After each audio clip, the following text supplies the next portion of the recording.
আমরা দেখি একটা মানুষ তার অবস্থান যখন পরিবর্তন হয় লগে লগে ওই ব্যক্তিরও কিন্তু পরিবর্তন হয়ে যায়, অহংকার আসা পড়ে অনেক।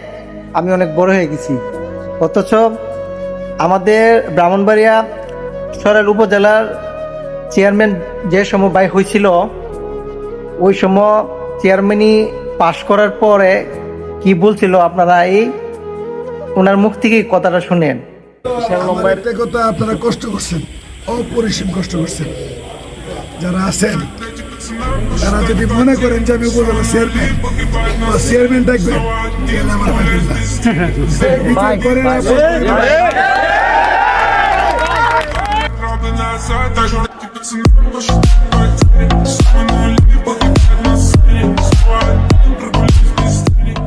একটা মানুষের মন কতটুক হৃদয়বান হলে মানুষ তার জয়লাভের পরেও নিজেকে অনেক ছোট করে মানুষের সামনে উপস্থাপন করে। আপনারা সবাই আমাকে ভাই বলে রাখবেন। আগে যেরকম যার কাছে যেমন ছিলাম ঠিক এমনই আমাকে ভাববেন, এর বেশি কোনো কিছু ভাববেন না।